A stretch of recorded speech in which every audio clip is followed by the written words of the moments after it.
今集我哋嚟返個佛山快閃兩日一夜，遊覽佛山唔同嘅景點。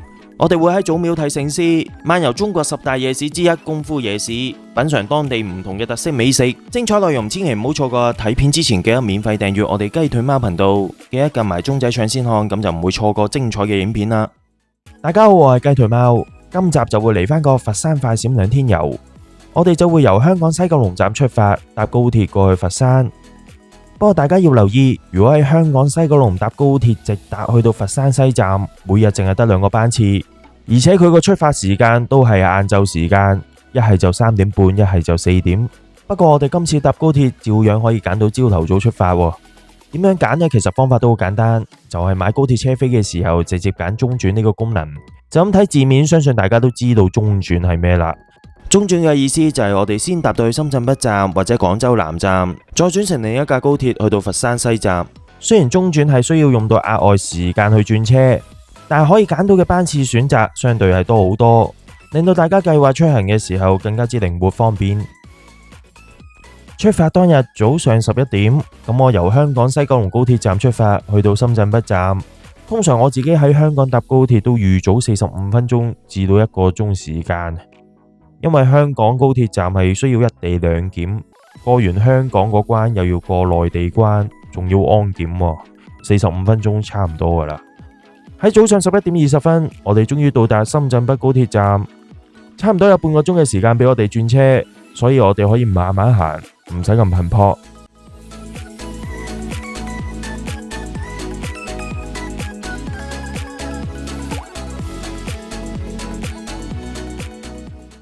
佛山西高鐵站我自己第一次嚟啊！之前嚟佛山都係跟團啊，搭嗰啲旅遊巴過嚟啊。哇，其實佛山西站個月台都幾靚嘅。嗱，如果你要搭嗰啲的士咧，就直行呢度啊，橙色呢度。嗱，右手邊佢都有個指示話俾你聽，可以直接搭佛山地鐵。咁左手邊咧就係網約車個上客位。咁我今次咧仲用 Alipay 去叫車，咁啊好簡單啫。呢個就係 Alipay 嘅主畫面，之後撳北上消費，之後咧其實佢有呢個高德打車，或者係滴滴出行，或者係粵行打車，唔同嘅 Apps 可以俾你打車嘅。咁啊，其實功能大致差唔多啦，都係俾你叫網約車嘅時候用嘅啫。咁我就今次叫呢個高德打車啦，佢就自動幫我去揀咗喺呢個佛山西高鐵站個網約車上車位嘅，係啦。咁我要去邊呢？其實我今日咧就要去呢個有機食個中午飯。有機咧佢有3間分店嘅，有呢個金魚街店啦、良緣店同埋後龍西街店。咁我今次咧就去良緣店。佢都會顯示我預估嘅價錢，介乎喺20個3去到26蚊人仔左右嘅，實際可能唔止呢個價嘅。咁如果你想剔走啲貴嗰啲呢，即係可能我唔要26蚊，咁咪肯剔晒啲藍色剔啊。要睇翻司機肯唔肯接我依張單啦。嗱，如果佢見佢等咁耐都冇車，點算呢？唔需要擔心嘅，佢下邊都仲可以俾你揀翻啲貴少少嘅車型嘅，去到30幾蚊都有啊。佢就同我講話預計等1分鐘啦，咁我都可以等下佢嘅。只要我揀多1個剔咧，佢就會增加個應答率啊！依家我揀多幾架咧，就會去到40幾%添啊！追加咗車型噶啦，咁我剔多咗幾款嘅26蚊即刻有啦！咁佢都會顯示咧，哇！我今次呢架係金色車喎，都會顯示個車牌同埋車款啊，都會即時顯示架車去到邊個位置。佢距離我上車位咧，大約有1公里左右，2分鐘到啦，就會嚟接我噶啦。咁成個 call 車個步驟都係咁樣啦。基本上咧，我哋叫網約車無論邊個 Apps 都係噶啦，佢都會有取消行程。你自己亦都可以發信息俾司機啦，同埋打電話俾司機嘅。我哋嚟到網約車上車位，見到金色呢架車，對一對個車牌係呢架啦，咁我哋就上車。成個 call 車過程就係咁啦，唔係話好複雜嘅。最後我哋落車嘅時候 ，Apps 咧都會顯示我哋今次呢一程網約車個費用係幾多。好似我哋今次呢程車嘅費用就要25個8人民幣。喺俾錢嘅時候 ，Alipay 咧會自動幫我計算成為港紙，計翻當日匯率咧，我係需要俾30蚊1號嘅。我哋搭咗20分鐘車程就嚟到有機良緣店。我哋嚟到餐廳已經見到門口好多人等緊位。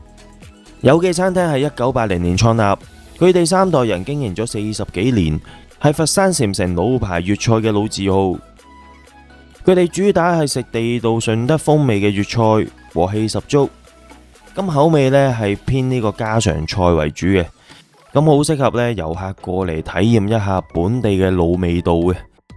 我哋嚟到就開壺普洱茶，呢度茶位費每人3蚊。我哋一場嚟到，梗係要試下佢哋必食嘅招牌菜啦。首先要試嘅就係佢哋鎮店第1名嘅白切豬手。白切豬手餐廳喺切片嘅過程中都會去咗骨，食落去我就覺得個皮好爽口，而豬手嘅肉就好彈牙。再配搭埋沙薑豉油一齊去食，清爽得嚟又唔會覺得好肥膩。喺我哋食緊白切豬手嘅時候，餐廳店員就上咗第2道菜，就係依家眼前見到嘅黃鱔焗飯。咁呢度1份48蚊。黃鱔焗飯裏面嘅黃鱔肉都幾多，而且餐廳都會幫我哋去埋骨。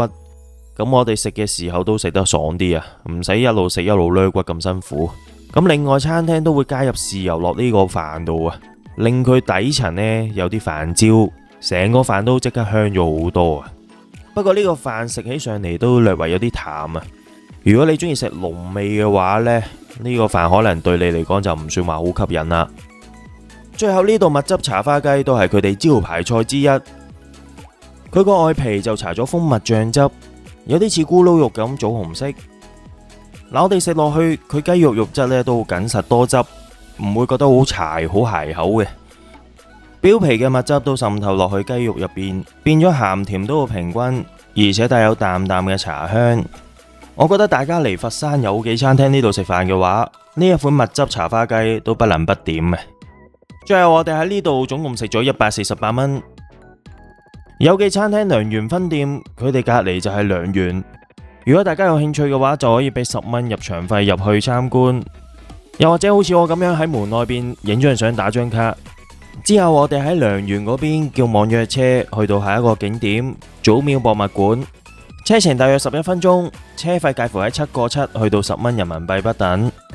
嗱，好彩我前一日呢就買定飛啊，喺微信佢哋個公眾號買定飛，兩個。呢度啲好2位得啦。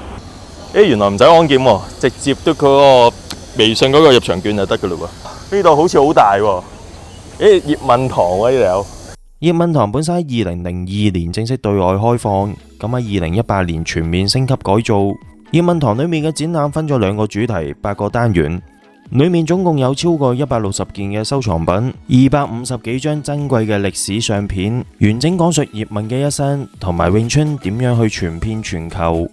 裏邊仲有個多媒體影音廳，可以俾大家坐低觀賞改編自葉問嘅電影。嗱，呢度仲有個木人樁可以俾大家擺下招式，好似我咁樣打下卡。參觀完葉問堂之後，我哋夠鐘可以睇埋佢哋免費嘅醒獅表演。哇！呢個舞獅表演未開始已經好多人喺度等緊啦。呢個醒獅表演一日會有3場，每一場嘅表演時間大約40分鐘。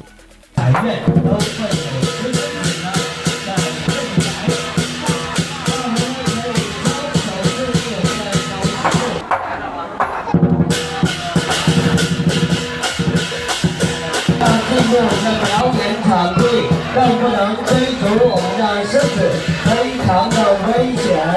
時間一躍而起。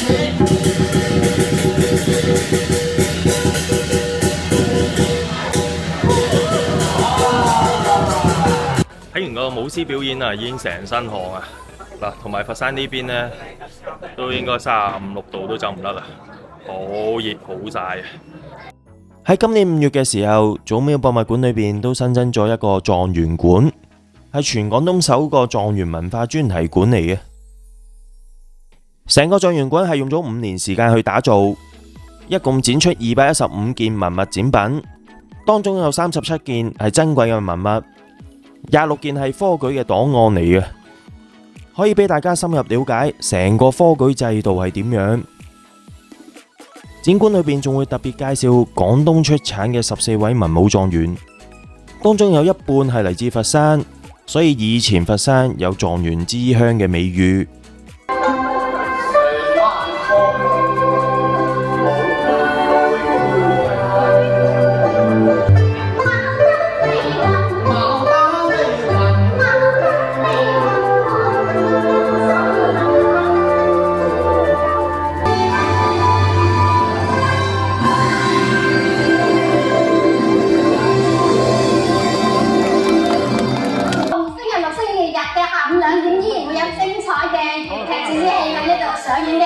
果中意睇大戲嘅朋友，就可以繼續過嚟支持同埋捧場啦。好啦，今日再次多謝大家嘅支持同埋捧場，我哋下次再見。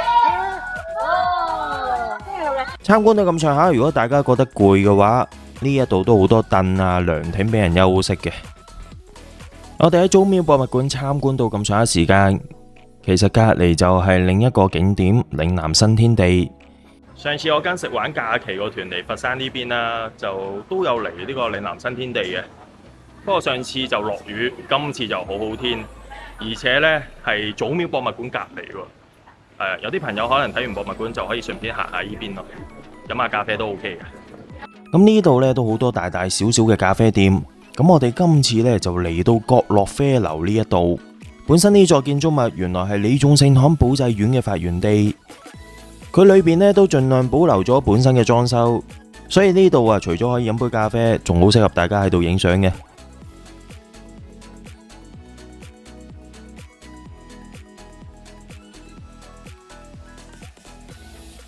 喺呢度我仲嗌咗杯咖啡，呢一杯叫做平平利咖啡，不過價錢就偏貴，32蚊一杯，係一杯加咗蘋果汁嘅咖啡啊。味道方面就正如佢個名所講，平平無奇啊。喺嶺南新天地短暫逗留一陣，我哋就 call 車嚟到酒店 check in 啦。今次我哋入住呢間酒店係海悅旗下嘅佛山王府井紫薇港日飛酒店。我哋出發前就係經 trip.com 訂咗呢間酒店。點解揀呢間酒店呢？其實有兩個主要原因。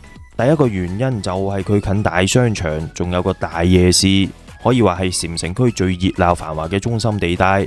第二個原因就係夠晒平啦。咁啱我哋喺 trip.com 嗰度啊，揾到個限時優惠，346蚊港紙就能夠入住到啊！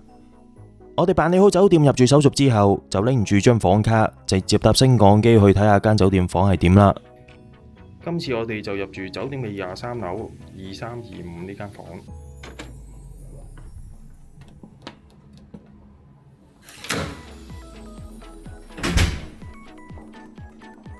嗱，呢間房最大嘅特色，亦都係比較驚訝嘅地方，就係有條好長嘅圓柱擋住個景啊！咁呢張大床都乾淨企理嘅，亦都好大張啊，都 OK 嘅嚇。嗱，床邊我哋見到有部機嘅，類似平板咁樣。佢有唔同嘅服務可以做到，例如你可以清潔打掃啦，人工服務，客房係需要維修或者係你需要送嘢上去房呢，都可以用到呢部機嘅。除咗呢個功能之外，你亦都可以打電話去前台啊，或者房務員嗰邊，又或者聽音樂。嗱，佢係一個智能系統嚟嘅，所以你可以用語音去操作呢部機喎。佢亦都有個說明啊，教大家點樣去講嘅。嗱，例如你想要一支水，咁啊直接講就會送俾你噶啦。今次呢間酒店房佢個窗簾同埋紗簾都係電動嘅喎。只要撳一個掣就會幫你開關個窗簾，都好方便大家嘅，唔使話特登行到去窗邊先可以閂啊，或者開個窗簾。咁我睇下個酒店景觀係望啲咩先？一個城市景觀。呢度我哋會見到有個雙人嘅梳化同埋有個圓形嘅茶几。酒店房係用海信呢個電視牌子，如果想睇香港啊、澳門嘅電視台係收唔到嘅。電視機隔離附近位置，我哋會見到有個 mini bar 嘅。咁 mini bar 咧最大嘅賣點就係佢有部 Nespresso 嘅咖啡機，紅色嘅 Nespresso 咖啡機，咖啡 capsule。咁如果你飲晒唔夠，可以叫房務員去幫手 refill 啦。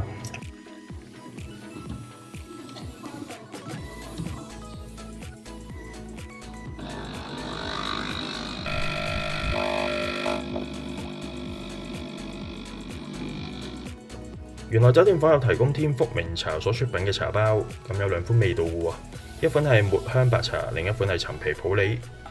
咖啡機隔離仲有個電熱水壺，可以煲下滾水嘅。仲有兩支嘅樽裝水啦，係日飛酒店自己嘅樽裝水。咁原來下邊係一個小型保險箱啊！如果你有貴重嘢嘅話，可以選擇擺喺呢個保險箱入邊。再下邊呢係一個雪櫃嚟嘅。咁佢寫住免費飲料同埋小食喎，咁有啲咩飲料呢？哦，原來有可樂同埋雪碧，仲有餅乾喎，Oreo 餅乾同埋 Edo 嘅梳打餅，都係免費享用嘅。酒店房入到嚟左手邊其實係一個可以俾你掛衫嘅空間啦，咁亦都有提供衣架嘅。下邊就有張凳仔可以俾你坐低着鞋。最底呢就有房間專用嘅拖鞋、洗衣袋同埋擦鞋用嘅用品。隔離就係我哋洗面、洗手、刷牙嘅地方。嗱，房間就有呢個風筒，就係咁樣嘅。雖然呢間房嘅淋浴間係冇雨淋式花灑，但係個空間都好足夠啊，好闊㗎。隔離就有提供洗頭水、沐浴露同埋護髮素。咁呢間房都幾好啊，已經有呢個充電線俾我哋插下電話嘅。我哋酒店房住23樓，咁啱同層就有個24小時嘅健身房，可以一路踩下機，一路望住佛山市中心嘅城市景觀。健身房隔離就係同樣都係24小時開放嘅洗衣房，有洗衣機有乾衣機俾住客免費使用。酒店隔離就係呢一個佛山王府井紫微港商場，係佛山其中一個大型嘅商場嚟嘅。嗱，裏邊啊好多商鋪啊，基本上噏得出名嗰啲都喺晒度嘅。好多佛山本地人都會行呢個商場，所以我哋會經常見到人山人海嘅景況。咁到晚餐時間，我哋就由酒店 call 車出發，去到禪城區一間網紅餐廳。嗱，呢間餐廳名叫做香蘭子，佢哋係主打食東南亞融合簡餐。嗱，因為天氣真係好熱啊，我哋坐低冇幾耐就嗌咗支冬瓜茶飲。11蚊嘅冬瓜茶有咩特別呢？就係我哋個樽身度啊，都睇到啲冬瓜肉喺度嘅，飲落去好涼快又好清甜，都好值得試下嘅。然後我哋仲叫咗佢哋招牌嘅香茅苦瓜美貝雞腳湯。咁呢個湯呢，經常喺午市嘅時候賣晒，所以呢，喺晚市能夠飲到呢，真係好好彩啊！呢款鮮雞湯加入咗美貝同埋雞腳，飲落去好鮮甜，同埋會帶啲回甘。仲會感受到香茅嘅清香同埋苦瓜少少嘅苦澀味，咁我覺得呢真係好好飲嘅。呢款湯呢，冇100分都有99分啊！另外我哋仲叫咗個香蘭雞肉串，雖然呢個雞肉串12蚊2串就有少少貴啦，但係個雞肉食落去真係好嫩滑，有啲覺得自己好似去咗東南亞咁樣啊！另外我哋仲叫咗呢一碗18蚊嘅土豆泥米線。土豆泥即係我哋平時香港人嗌開嘅薯蓉，佢哋嘅薯蓉好綿密，亦都會帶一啲顆粒感喺度嘅。呢個米線再配搭埋醬香肉醬，上面仲滲咗啲蔥花喺度嘅。咁我哋食之前呢，就要用筷子攪勻佢，令到每一條米線都黏住啲薯蓉啊、肉醬咁樣嘅。咁食落去好香嘅，會帶少少嘅黑胡椒香啦，但係又唔會話好濃。如果你唔係好食辣嘅話，我個人都建議食呢一個土豆泥米線。食飽飯之後，咁我哋翻返去酒店嗰邊。原來酒店呢邊有條天橋可以穿過去對面佛山功夫夜市喎。佛山功夫夜市就俾官方入選成為中國10大夜市，仲有佢哋呢度係國家級夜間文旅消費集聚區，好多遊客本地人都慕名而來，所以我哋喺現場都見到好多人喺度食嘢行街嘅。成個佛山功夫夜市都好大嘅，分咗1期嘅嶺南小食街同埋2期嘅中華小食街，攤位嘅數量接近有500個咁多啊，仲吸引到好多嘅連鎖品牌進駐呢個功夫夜市。如果大家食完晚飯冇咩做嘅話，除咗行商場，仲可以行呢個夜市喎。紅糖冰渣豆花5蚊。呢個紅糖冰渣豆腐花好啱依家大熱天時食，不過紅糖真係太甜嘅關係啊，好似食咗成口糖喺個口度啊！另外我仲買咗杯桂花涼粉飲，桂花涼粉本身喺佛山夜市或者係糖水店都好常見嘅一個夏日經典糖水。嗱，桂花涼粉主要係用咗粘米同埋桂米去整成，佢個外形呢好似蟲咁樣一條條嘅，口感方面就好滑同埋好彈牙嘅，佢有清熱降火同埋消暑解渴嘅作用。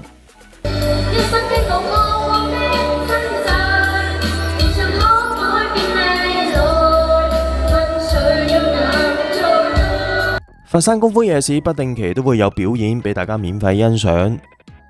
當晚我哋就睇到順德花木蘭呢一隊樂隊嘅表演，佢哋係一支青少年樂隊嚟嘅。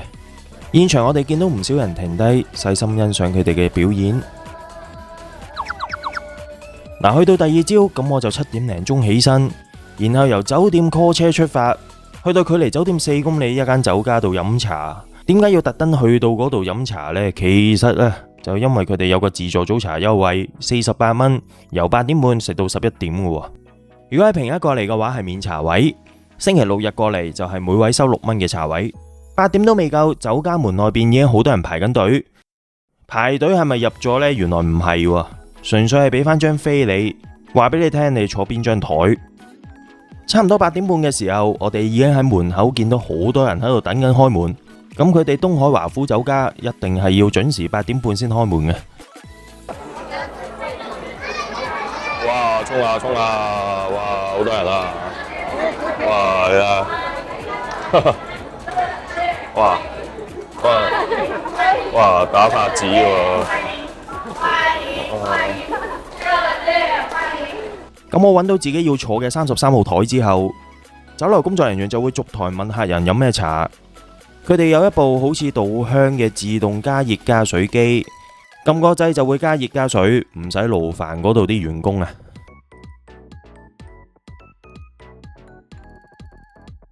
大家睇茶嘅顏色，相信都知我係飲咩茶啦。嗱，我哋依家見到呢度呢，就係佢哋嘅點心區。咁呢個點心區全部都係無限自取嘅，揀啱想食嘅話，自己直接攞就可以啦。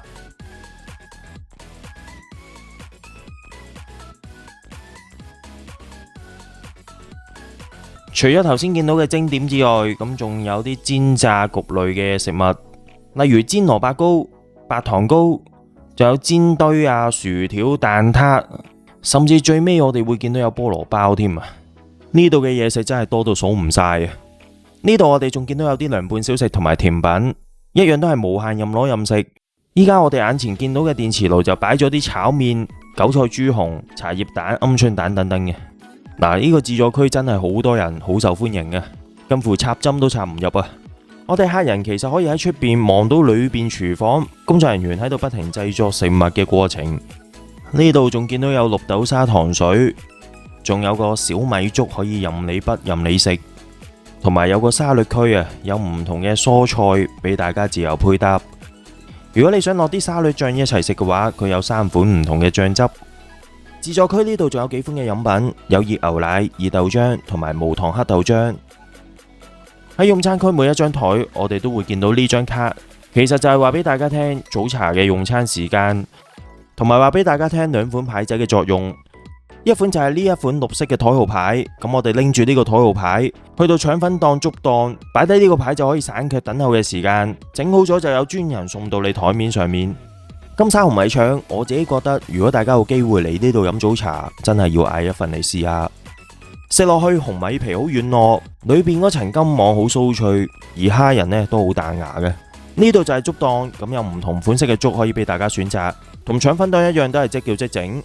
我就揀咗個豬雜粥，味道同埋份量都 OK 嘅。而特點牌，我哋每人呢會攞到2塊，咁我哋2個人嚟食，所以會有4塊嘅特點牌。依家影住呢啲牌呢，就係特色點心嘅選擇，就咁睇都超過10款嘅。咁我哋今次2個人嚟食，所以可以揀4個嘅特點。拎翻去食。咁特點我哋其中就揀咗黑蒜蒸金錢肚，黑蒜味我就唔係好食到，但係金錢肚呢都幾爽口嘅。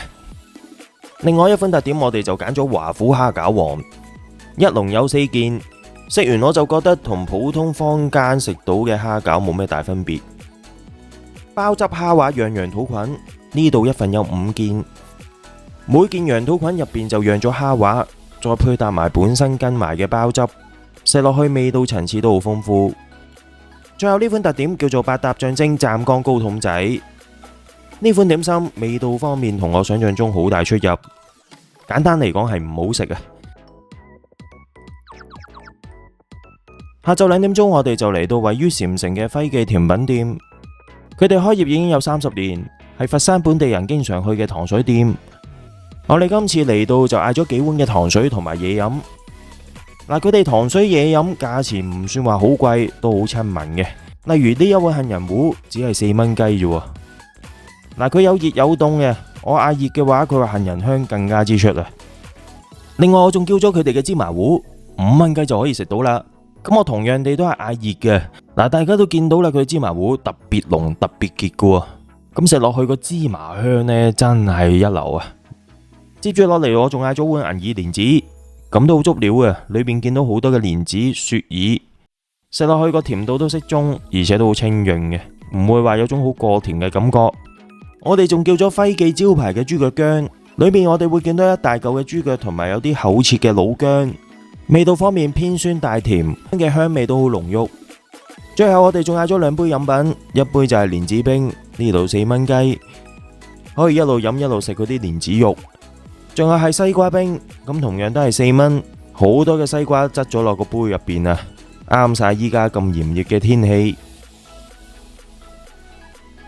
我哋食完糖水之後，就 call 網約車去到一間網紅店，叫做徐紅美味糕點店。佢哋主打就係賣手工千層糕，依家影住呢個就係佢哋嘅價錢牌，見到最平都要18蚊一斤。因為我哋喺網上面見好多人吹捧呢一間糕點店，所以呢就專程過嚟啊，買翻少少翻香港試下。我哋就買咗2款唔同嘅口味，一款就係百香果椰汁千層糕，味道方面老實講就一般般啊，唔係我預期中咁好食。而另外一款班蘭椰汁千層糕，味道方面就正路啲，至少唔會覺得難食啊。最後我哋下晝5點鐘就嚟到佛山西高鐵站，就搭翻高鐵翻返去香港。唔知大家中唔中意我哋一系列嘅快閃旅行片呢？又或者有特別嘅地方想我哋拍嘅話，歡迎喺留言區留言話翻俾我哋聽噶。